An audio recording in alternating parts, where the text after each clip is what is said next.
Dito na kami sa church. Hindi ko alam kung anong tawag dito eh. Pero ang ganda ng church na to. May tower clock. Viva Faiba kay Kile! In this video guys, magbabike kami ngayon for a long time. Hindi nakapag-bike. Ngayon bike ride kami. Happy Easter sa inyong lahat. So foggy morning ngayon, no? Ayan.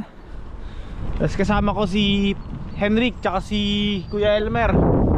Pupuntahan namin yung isa sa simbahan dito, tsaka isang lake na maganda, tsaka factory ng mga papel. Check natin kung ano ang itsura. Samahan nyo ako sa aming bike ride. Yun guys, no? Check nyo dito. Sunday morning, 7:30 AM. Walang kasasakyan dito. Kaya masarap mag-bike ngayon. Tsaka in a long time, first time ulit nakapag-bike na medyo malayo-layo. Kasi nga spring na dito, wala na kayo masyadong nakikitang yelo.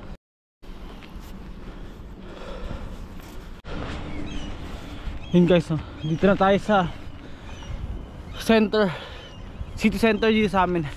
Ayun, no? Wala pa rin katao-tao. Tapos yun nga, sobrang foggy, zero visibility to. Kasi hindi ko rin talaga makita na yung banda doon. Tapos kitain natin mga kasama ko dito sa may train station dito sa may sa amin. Ayun yung train station dito.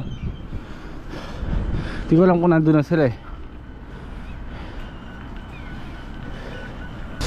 Actually yung ano ngayon dito is positive 1 yung, tapos mag 8 o'clock na yan. 7:48 positive 1. Wala pa yung mga kasama ko. Puntahan muna natin yung train station dito. Ito.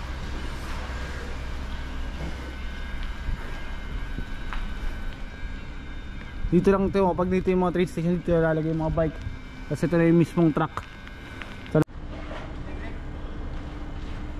Karating ko lang. Kasama ko isa. Thrown out boys.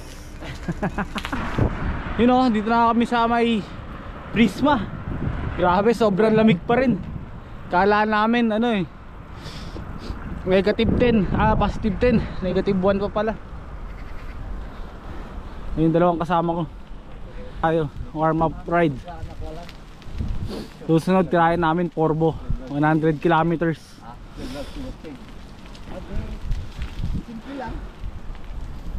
Ito yung expressway dito.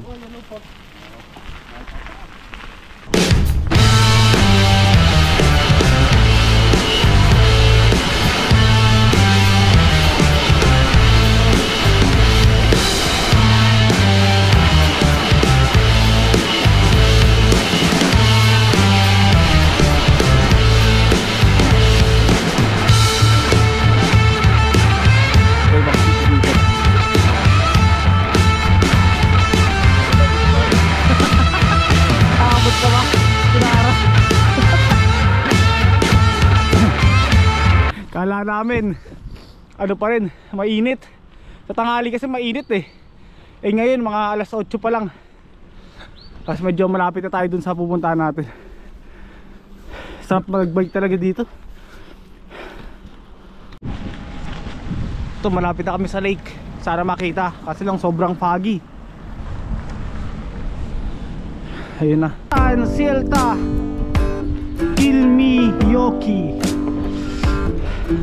Sobrang foggy talaga, zero visibility. Nako, hindi makikita yung lake. Sayang. Ito na yung lake. Yun, medyo walang hindi makita. Maganda dito pag summer. Balik tayo dito summer. Ayan, at least kahit pa paano naaligan. Dito po kami oh, tumira ng ng gloves dun sa sarili niya sasakyan. Dito yung asawa niya. Ay, Ara, Labas ka na dyan, Ara. Paano kami? Pakape. Ang lamig. Yun o, humingi ho kami ng rescue muna. Ito kay Marie. Sobrang lamig pala. Kaya kung mag-bike kayo, tignan nyo muna kung ilang percent yung temperature. Nag-ice na rin mga Yung mga damit namin pang lang pang spring Dito salamat Marie to the rescue. So mga nanlalamig na ang nilalamig na mga rider. Mga biker. Back to the road. Nakatambay na kami, nakapagpainit. Mga 2 oras tumambay dun. Kasi dito papunta na tayo dun sa may church dito, isa sa mga magagandang church dito. Ito, hindi ko alam, ganda rin ang building na to. Asa yun na yung church. Hindi ko alam kung nakikita sa camera Easter Sunday pa. Mga inaantok na yung mga rider.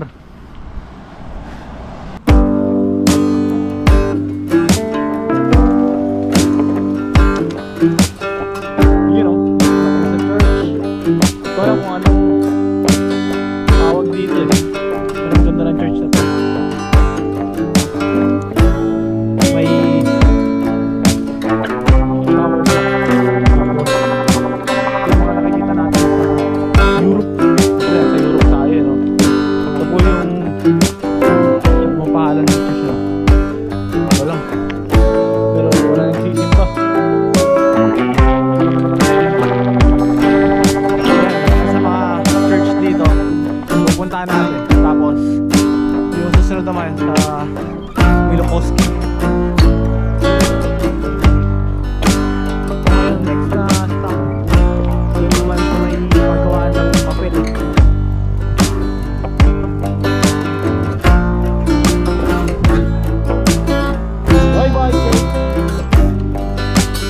napaka peaceful Parang kayo lang yung nakatira dito sa Kubula. Sarap magbike. Angas itong building na to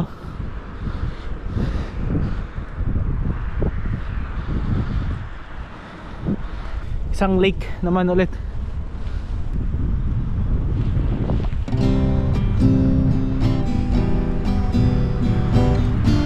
Kamusta? Ayos yan, malamig. Kot ka.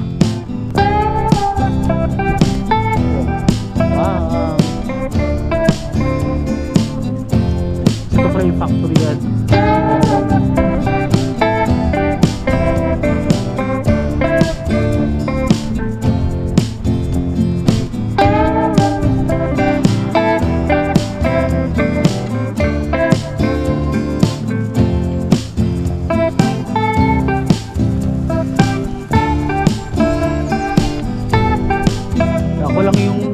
Na wala masyadong masabi.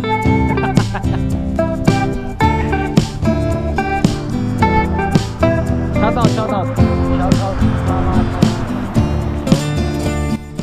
Lamig talaga dito.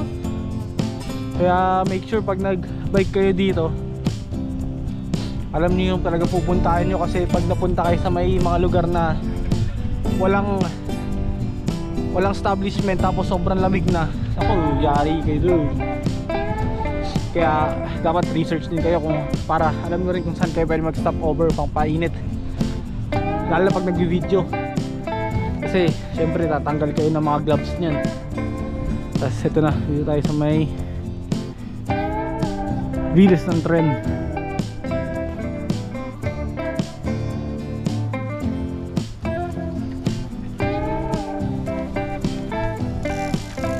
Tignan natin yung tren.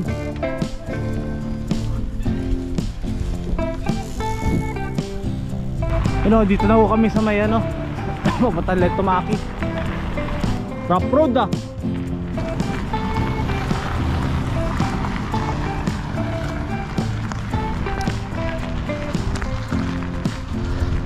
So Seryosohin ko na po itong pag-vlog. So kung may mga bikers dyan sa iba-ibang lugar dito sa Finland na gusto kong invite, joke lang.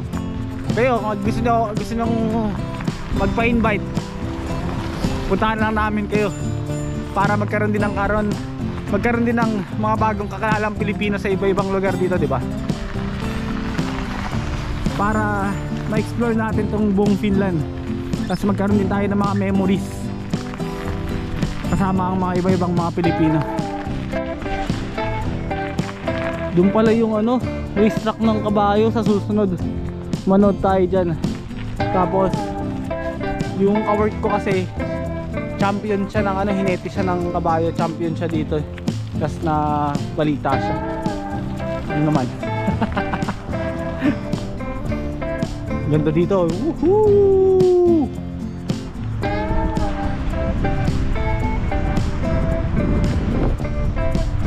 Bangkit pa yung kasama natin doon.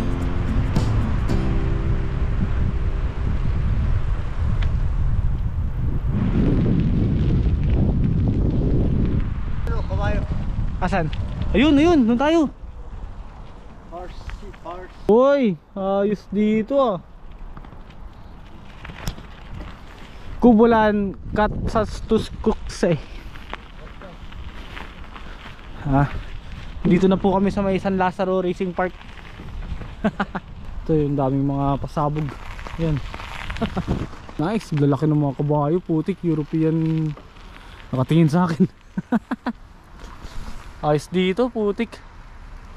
Pero hindi ko alam kung pwedeng videoan. Ayun, hala. Ayun, hineti. Mga karerista. Ayos dito. Pero balik na ako, di ko alam kung pwede silang videoan. Ayun, lalaki. Yung sagana sa pagkain Ayun, may jacket pa pala. May jacket din yung kabayo sa Finland. Paalam, kabayo. Ayos dito, ang ganda. Buti na daanan namin to. Ito pala yung parang quadran nila Pero ingat lang, may bomba na nakatanim. Babalikan natin to. Nod tayo ng horse racing. Dito na si Henrik, no? Rick! Ano na kami? Dito tayo. Saan ba tayo? Yung mga biker boys uwi na siya. Kami medyo malayo-layo pa. Susunod na week ulit, Rick.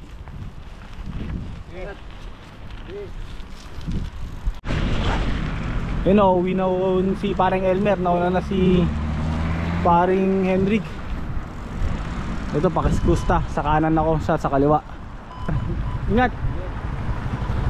Kung siya sa kaliwa, ito ako sa kanan. Nag-uwi na kami. Dito na ako sa Kiskusta. Hinahanap na ako ng asawa ko. So maraming salamat sa panonood sa amin itong bike ride na to. At syempre shoutout sa mga bagong subscriber ko na sumusuporta. At syempre sa old subscriber na patuloy na sumusuporta sa akin sa papanood ng aking mga videos kahit mga walang kawenta-wenta. Patuloy nyo lang ako suportahan kahit itong mga susunod na video ko bike ride lang muna. Tapos pag may mga naisip tayong bagong content about sa Finland para makatulong tayo sa mga Pilipino na gusto pumunta dito, content natin or suggest nyo na lang kung ano mga gusto nyo malaman. So maraming salamat ulit sa lahat sa mga sumusuporta. See you on the next video. Nahadan, moy moy.